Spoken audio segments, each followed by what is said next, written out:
Welcome to Roll Call. I'm Mike Bonenfant. Mike, I'm Steve Crowninshield. How are you? I'm fine, Stephen. How are you? Very good. This is like deja vu all over again. It is. I feel like we just did this. It's weird. Yeah. We're back again for another episode, one of these new shortened episodes of Roll Call because, Well, because they told us to improve it, so we cut down on the mistakes by cutting the show in half. So and it's been working. So far, we only do half as many mistakes. That's right. So it's been perfect. Again, you can't give us a lot to work with.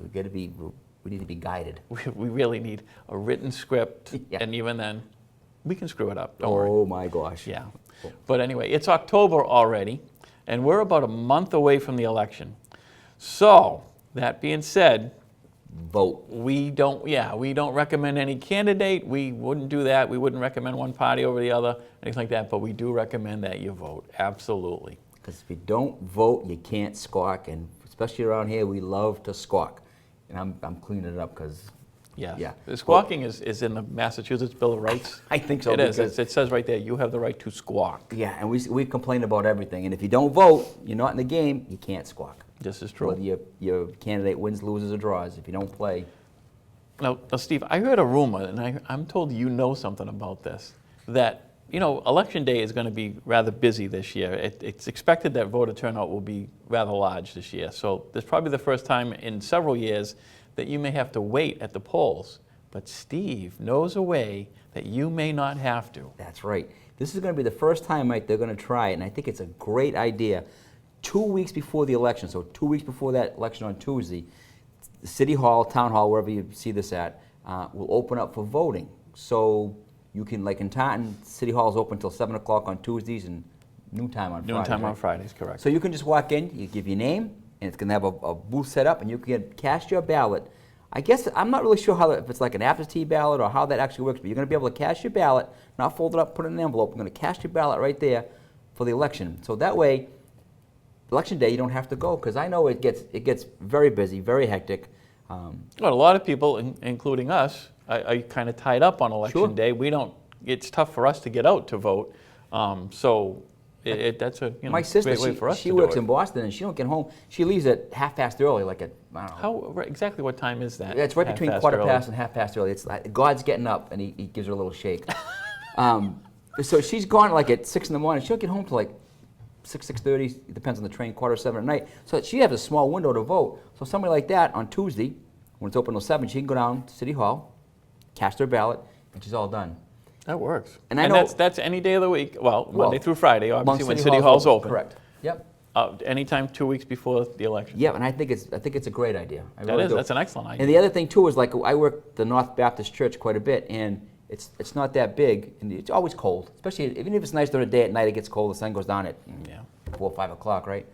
So we let at North Baptist Church, we let people in, and we have to line them up on one side so they don't interfere with the people going into the booth on the other side. You have a line of people outside, you have family. I just think it's such a great idea to alleviate A, the traffic, and B, the congestion of that day. Oh, absolutely. I think I'm going to take advantage of it myself. To be I am, honest. Mike, just because as we work the detail, you don't have time to vote sometimes, or if you're working and not at your poll, your place you vote, you got to go up there and get it. Correct. So yeah, I heard about this last time. I talked to Rosie about it, just in passing, and I think it's a great idea. I really do. Yeah, Anything, that is good. Again, I don't want to get on a tangent, but we've been voting the first Tuesday of November since the Pilgrims. No, I scratch that back. Since George Washington. Okay. So any kind of modification that to modernize it, I mean, a little bit. I don't know why we can't vote on Saturday, but that's another story. For in the day. warmer weather. How about a Saturday and a Sunday? Why do you have to vote on Tuesday in November? Why can't you do Saturday and Sunday in November?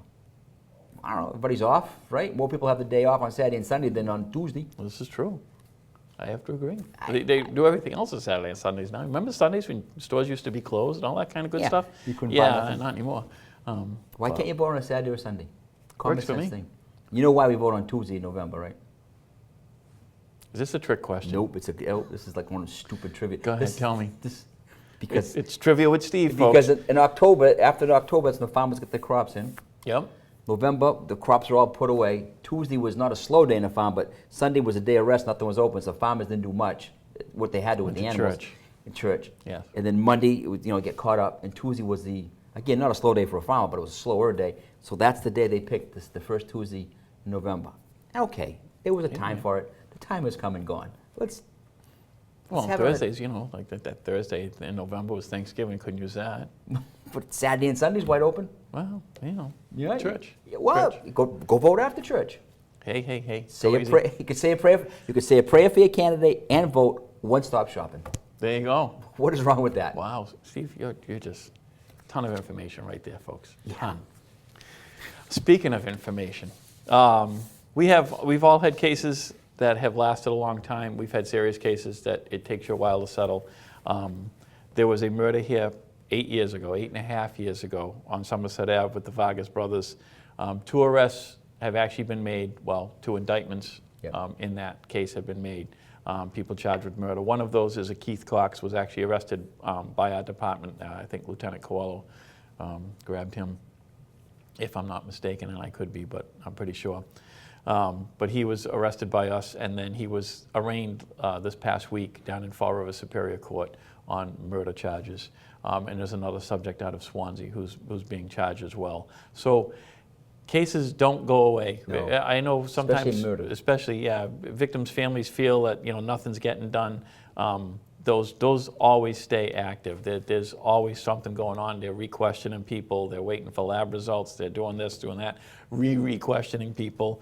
Now, these kids weren't guys, young men. They weren't actually indicted for the murder, right? They were accessories to it or something I like that? think they were charged with murder, though. Please hold. And I know it gets frustrating because on TV, they lift the fingerprint and they get the answer back in 10 seconds. Yeah, or no, the charge was murder. Oh, okay. On the warrant. So it is frustrating.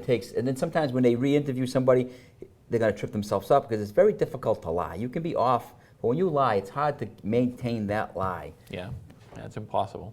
Because really. everything you tell the police during an investigation, especially in a murder or any kind of investigation, we follow up. If you tell us it was raining out on last Tuesday and this happened, we're going to check the weather reports. That's what kills me. People don't realize that when you tell us a story, when I was a detective there forever, that whatever was told to us, we have to back it up. We have to follow it up. And if you're telling the truth, you can be off. Right. You can say it was 2 o'clock and it was 1:15. You can be in the ballpark, but not. Yeah. And when you lie to us during one of those investigations, it's a misleading charge, but it's you can get charged for lying to the police. It's called intimidation. It's under the intimidation of a witness chapter and section in the laws, so that's what you get charged with. But you're not really intimidating the police, you're lying to us, you're misleading us. So that can be a whole other problem for you. Yes.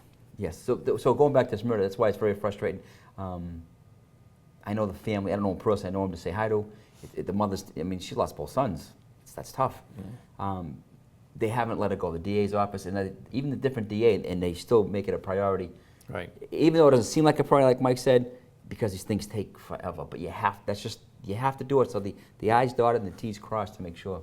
Yeah. You can't go on an assumption or he said, she said, rumors. Mike and I have some inside info on what they've done. They've tried a lot of different things. Oh yeah, absolutely. During the investigation. Yeah. There's this been a ton of different doesn't all avenues. make the paper, but Yeah. because that avenue doesn't work, so now you go to this avenue and just. Yeah, a lot of paperwork. I couldn't imagine what the case files look like on that one. So, No. Then when you go to court, you got to break it down to a timeline that makes sense to 12 people in the jury. Yeah. That's to make new guys. Well, That's right. But making progress. So, wow. You know what? Time goes by fast on these shows. It really does. We do have some other stories to get to that we'll try to entertain you with. This first one is from a report of Mark Brady. This happened on September 20th when he was dispatched to a Cohannet Street address for a report of a man with a gun. When he got there, he found a bunch of people at a garage. Basically, this garage is a garage that's like rented out.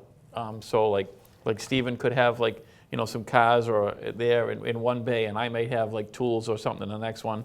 Well, a guy who has a bay there had gotten word that somebody was at his garage. So he went over there, found some people in his portion of the garage that weren't supposed to be there. There was a little exchange of words because obviously they weren't supposed to be there. A young male subject who was there was not with this party.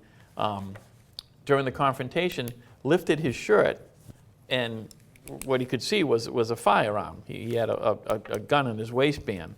and basically threatened the subject with it. They had found out that these people had broken into the garage. So Officer Brady took a Georgie Montanez in custody because he was still on scene. The firearm, if you remember our last show, folks, the firearm was a BB gun. Kind of a crazy thing to be threatening somebody really with a BB gun because you never really know what they might have. Especially if they call you on it. Yeah, If they call exactly. you a bluff. But I guess this kid thought it was going to work, and but in the end he got arrested. So he got charged with assault by means of a dangerous weapon, the pellet gun, being in the nighttime to commit a felony, malicious destruction of property over. Another subject was charged with assault and battery on a pregnant person for pushing a young lady that was there. And a young lady was charged with assault by means of a dangerous weapon, pepper spray, because she pepper sprayed one of the people there in the midst of all this. Oh, yeah. So nobody seemed to be getting along when they got there. And those are the people who got arrested in And that. just a point of clarification, to assault somebody with a weapon, you don't have to actually point it at them. In other words, if I had a gun on my side here, and my shirt rolled up because I bent over, that's not an assault. But if I'm yelling at you, or I'm telling you, say, hey, you're going to get it, and I pull my gun up to show it to you, even though it's never left my waistband or my holster, that's the threat, that's an assault. Right. It's the assault. You've done it in a threatening manner, and Correct. obviously Correct. that person If on you're the other end of if you're that just is... talking and your hands go up and the gun comes up, no. But that's an assault. Right. Because Massachusetts laws are pretty crazy. We were talking about that earlier. No, sir. Oh, it's hard to believe. Don't get me going on that leaving the scene stuff. You can, you can't, you think about it. This report is reporter Officer Brian Sullivan. This happened at 9:21, September 21st at, again, 08 early, 3:40 in the morning. That's early. A guy up on Red Lane, I'm not going to mention the victim's name, calls up to say that, hey, somebody was in his car, his unlocked car. He yelled at the young man, and the guy took off. So Brian goes up there, he speaks to the victim, and he gives a description of what the guy looked like. Him and Jack Westcoat go up there. And he says that there was 2 leather wallets with some personal papers, yellow Oakley sunglasses, a prescription bottle with Tums, and a Leatherman tool were missing. So they get the information, they kind of like peruse in the neighborhood. Jack Westcoat finds a guy matching the description on Mascot Street. Now, Red Lane and Mascot Street are 2 blocks away, not very far at all. So they start talking to him. What are you up to? He's not really sure, never gave a straight answer. He's out just for a walk, 3:30 in the morning. When I walk my dogs at 3:30. In his pocket, he had a pair of black rubber gloves. Really never gave an answer why he had that. Was it a chilly morning? Well, they were rubber gloves. If they were still not warm. Oh, yeah. Sorry. So then, so they said, "Can we look in your backpack?" And his answer was, "Oh, you guys are just harassing me because I'm walking at 2 o'clock in the morning." So they said, "Go ahead, search it. I don't care." So guess what was inside the backpack? A pair of Oakley sunglasses, a Leatherman tool, the victim's driver's license, his 2 wallets. He said they was just harassing the police. Were harassing him because he was walking home. Yep. So he was charged with being near a motor vehicle in the nighttime with the intent to commit a felony. So yeah, the police were doing nothing. I'm sure Jack and Brian at 3:30 really having coffee someplace, but Yeah. we were just harassing the poor guy. It was Well, just, that happens. Yeah. The last story I have, we have a lot of cases involving restraining orders in the city or harassment orders. When people get served with a restraining order, it's a multi-page form usually, but there's a lot of things that you have to pay attention to, and you have to read the restraining order. It tells you exactly what you can't do. In this case, Officer Steve Joyner went out to Fremont Street for a report of a violation of an order.